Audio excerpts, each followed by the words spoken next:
Kuuleeko Kalajoki? Rautiokutsu. Kyllä kuule. Me tehtiin kyläturvallisuussuunnitelma tälle kylälle, niin sen yhteydessä sitten tuli tämmöinen idea myös, että tämä kyläradio olisi hyvä saada, vaikka sitä nyt ei paljon tässä ympäristössä vielä olekaan käytössä. Että jos tulee sellainen tilanne, että meiltä muut tietologinen yhteydet katkeaa jostain syystä, niin kyllähän tältä vaikea sitä muuta kuin lähteä käymään muualla, mutta nyt saadaan tällä kuitenkin yhteys sitten tänne muihin ja ehkä radioamatörin kautta sitten jotenkin laajemminkin Suomeen. Tällä hetkellä etsimme näitä harrastajia ja tukiasemapisteitä, kylätaloja, kuntia ja sitten yksittäisiä harrastajia, joiden kautta saadaan tämmöinen kattava verkosto muodostettua.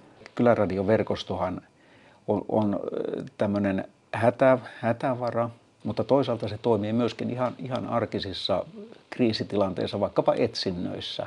Voidaan paikallisesti käyttää kyläradiota